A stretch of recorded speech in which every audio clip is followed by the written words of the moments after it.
നാം ആഗ്രഹിക്കുന്നതൊന്നും നമുക്ക് ചെയ്യാനായിട്ട് കഴിയുന്നില്ല. നന്മ ഇച്ഛിക്കാൻ എനിക്ക് സാധിക്കും. എനിക്ക് എല്ലാവർക്കും നന്മ ചെയ്യണമെന്നുണ്ട്. വീട്ടില് എല്ലാവരും സ്നേഹിക്കണമെന്നുണ്ട്. എല്ലാവർക്കും എന്നാൽ കഴിയുന്നതൊക്കെ ചെയ്തു കൊടുക്കണമെന്നുണ്ട്. പക്ഷെ സാഹചര്യങ്ങൾ വരുമ്പോൾ അത് എനിക്ക് സാധിക്കുന്നില്ല. എനിക്കത് സാധിക്കുന്നില്ല. ഇച്ഛിക്കുന്ന നന്മയല്ല, ഇച്ഛിക്കാത്ത തിന്മയാണ് ഞാൻ പ്രവർത്തിക്കുന്നത്. എന്ന് പറഞ്ഞാൽ എൻ്റെ ഉള്ളിൽ കിടക്കുന്ന തിന്മ, അല്ലെ എൻ്റെ ഉള്ളിൽ കിടക്കുന്ന പാപം, എൻ്റെ ഉള്ളിൽ കിടക്കുന്ന നെഗറ്റീവ് ആക്ടിവിറ്റീസ്, ഞാൻ ആഗ്രഹിക്കാത്തത് എന്നെ കൊണ്ട് ചെയ്യിച്ചു പോകുന്നു. ഞാനിവിടെ വെറും ഒരു അടിമയാണ്, അല്ലേ? നമ്മുടെയൊക്കെ സ്വഭാവം നമ്മുടെ കൺട്രോളിലല്ല. നമ്മുടെ എല്ലാം കൺട്രോളിലല്ല. നമ്മുടെ അന്തരംഗം നമ്മെ നിയന്ത്രിക്കുക, അല്ലേ? ആണോ? ഇവിടെ നമ്മളൊരു പിടിവലി നടത്തുക നമ്മുടെ സ്വഭാവത്തോട്. എന്താണ് ഇതിന്റെ കാരണം? ഇതിന്റെ കാരണം ഇതാണ്. നമ്മൾ പ്രത്യേകിച്ച് മൊബൈലുകളൊക്കെ ഉപയോഗിക്കാറുണ്ട്, അല്ലേ? ഈ മൊബൈലിലെ പ്രോഗ്രാമുകളൊക്കെ നമ്മൾ അതിൽ എന്ത് ചെയ്യും? സ്റ്റോർ ചെയ്ത് വെക്കും, മെമ്മറി കാർഡിൽ, അല്ലേ? ഈ സ്റ്റോർ ചെയ്ത് വെച്ചിരിക്കുന്നേ പാടുള്ളൂ, അല്ല പുറത്തു വല്ലതും കിട്ടുമോ? നമ്മുടെ ഉള്ളിൽ നമ്മൾ സ്വരൂപിച്ച് വെച്ചിട്ടുണ്ടോ അതേ പുറത്തേക്ക് വരികയുള്ളൂ. അതുകൊണ്ടാണ് ഈശോ പറഞ്ഞത്, ഒരുവന്റെ ഉള്ളിൽ നിന്ന് വരുന്ന കാര്യങ്ങളാണ് അവനെ അശുദ്ധനാക്കുന്നത്. ഉള്ളിൽ നിന്ന് വരുന്ന എന്താണോ അതാണ് അവനെ യഥാർത്ഥത്തിൽ അവനെ കൊണ്ട് ചെയ്യിക്കുന്നത്. ഹല്ലേലൂയ. ഉള്ളിൽ നല്ലത് നിറഞ്ഞാൽ, നല്ലതുണ്ടെങ്കിൽ നല്ലതിൽ നിന്ന് നന്മ ചെയ്യാൻ പറ്റും. ഈശോ പറയുകയാണ്, എന്താ പറഞ്ഞത്? നല്ല വൃക്ഷം നല്ല ഫലങ്ങൾ കായ്ക്കുന്നു, ചീത്ത വൃക്ഷം ചീത്ത ഫലങ്ങൾ കായ്ക്കുന്നു. ദുഷ്ടകാരിക്ക് നിങ്ങൾക്ക് എങ്ങനെ നല്ല ഫലങ്ങൾ പുറപ്പെടുവിക്കുവാനായിട്ട് സാധിക്കും? അതുകൊണ്ട് പ്രിയ സഹോദരീ സഹോദരങ്ങളെ, നിനക്ക് നന്മ ചെയ്യണോ? മറ്റുള്ളവരെ സ്നേഹിക്കണോ? നിന്റെ ഉള്ളിൽ നന്മ നിറയണം. എന്തിനാണ് നമ്മൾ മറ്റുള്ളവരെ സ്നേഹിക്കാൻ പറയുന്നത്? സ്നേഹിക്കുക. സ്നേഹം കൊടുക്കാൻ പറയുന്നു. നീ കൊടുത്താൽ നിനക്ക് എന്താ പ്രയോജനം? പ്രിയപ്പെട്ട സഹോദരീ സഹോദരങ്ങളെ, സ്നേഹം കൊടുക്കുമ്പോൾ വർദ്ധിക്കും. കവിഞ്ഞൊഴുകും. മനസ്സിലാകുന്നുണ്ടോ? സ്നേഹം കൊടുക്കുമ്പോൾ നിന്നിലേക്ക് ആനന്ദം തിരിച്ചു വരും. ഒരാൾക്ക് നന്മ ചെയ്യുമ്പോൾ നിന്നിലേക്ക് സംതൃപ്തി തിരിച്ചു വരും. പലപ്പോഴും നമ്മുടെ ജീവിതത്തിലൊക്കെ പലപ്പോഴും ഓരോ സംഭവങ്ങളൊക്കെ, പ്രത്യേകിച്ച് ഏതെങ്കിലും ഒരു പാവപ്പെട്ട ഒരു വ്യക്തി, ഏതെങ്കിലും അവസ്ഥയിൽ ഒരു സഹായം അർഹിക്കുന്ന ഒരു വ്യക്തി, നമ്മൾ അവരെ കണ്ടിട്ട് അല്ലെങ്കിൽ അവർ നമ്മോട് സഹായം ചോദിച്ചിട്ട് നമ്മൾ മുഖം തിരിച്ച് കടന്നു കളഞ്ഞുമ്പോൾ, കുറച്ച് കഴിയുമ്പോൾ, നമ്മൾ അല്പം മുൻപോട്ട് ചെല്ലുമ്പോൾ നമ്മുടെ മനസാക്ഷി നമ്മെ കുറ്റപ്പെടുത്തും.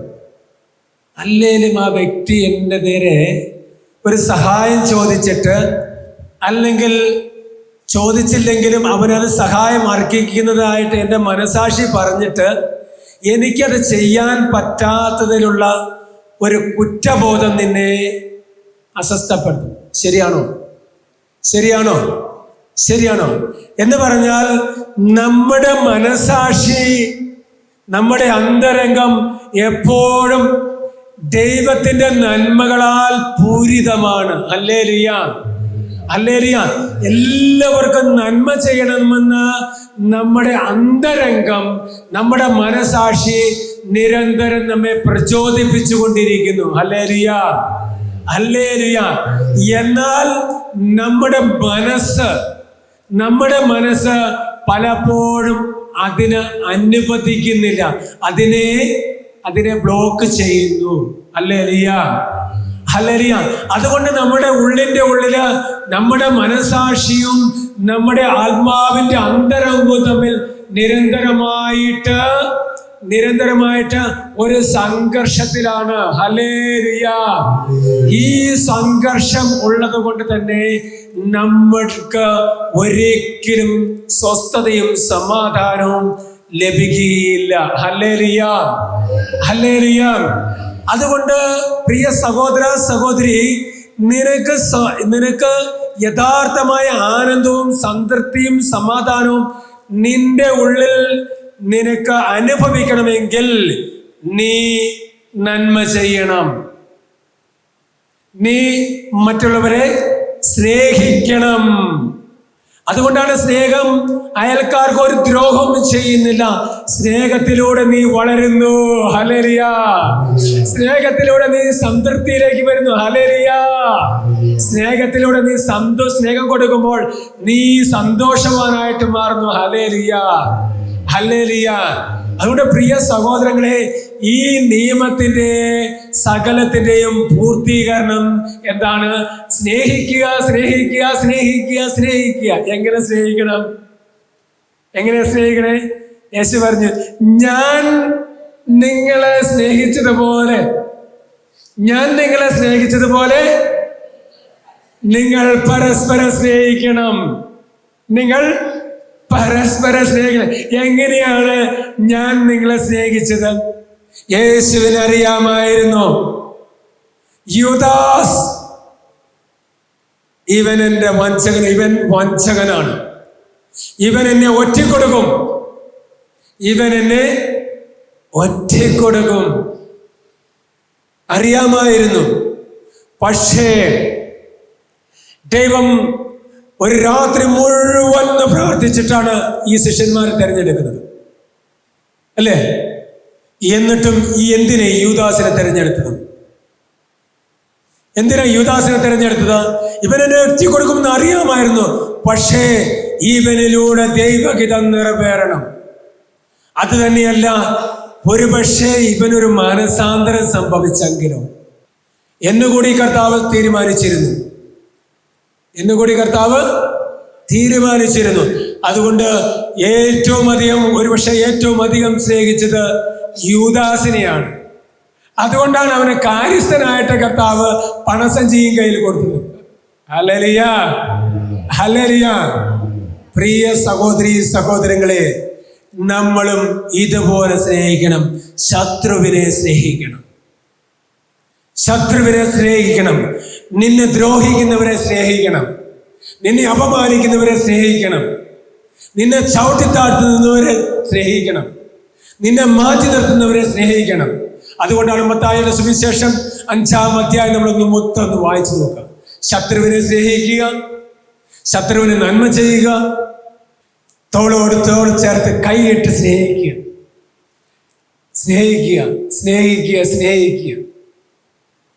ഇതാണ് നിയമത്തിന്റെ പൂർത്തീകരണം. ഈ സ്നേഹമുള്ളവർക്ക് പരാതിയില്ല, ഈ സ്നേഹമുള്ളവർക്ക് പരിഭവമില്ല, ഈ സ്നേഹമുള്ളവർക്ക് കുറ്റപ്പെടുത്തലുകളില്ല. ഭർത്താവ് ഭാര്യയെ കുറ്റപ്പെടുത്തുന്നെങ്കിൽ, അല്ലെങ്കിൽ അംഗീകരിക്കാൻ കഴിയുന്നില്ലെങ്കിൽ ഓർത്തുകൊള്ളുക, സ്നേഹത്തിന്റെ കുറവ്, പരിപൂർണമായ ദൈവിക സ്നേഹത്തിന്റെ കുറവ് അവിടെയുണ്ട്. അത് നികത്തണം. സ്നേഹം എവിടെ നിന്നാണ് ലഭിക്കുന്നത്? ദൈവത്തിൽ നിന്നാണ് ലഭിക്കുന്നത്. അത് മാതാപിതാക്കന്മാരിലൂടെ ലഭിക്കും. പാരമ്പര്യമായിട്ട് ജീനുകളിലൂടെ മാതാപിതാക്കന്മാര് അപ്പനും അമ്മയും നല്ല സ്നേഹിക്കുന്ന അല്ലെങ്കിൽ ഗാഢമായ ഐക്യമുള്ള ഒരു മാതാപിതാക്കന്മാരുടെ മക്കൾക്ക് അതിനാൽ തന്നെ ആ സ്നേഹം എന്താണ് അവിടെ ഹൃദയത്തിലേക്ക് ഒഴുകി വരും. Hallelujah, hallelujah. ദൈവത്തിന്റെ ആത്മാവാൽ ഒരു വ്യക്തി നിറയുമ്പോൾ ആ വ്യക്തിയിലേക്ക് ദൈവസ്നേഹം കടന്നു വരും.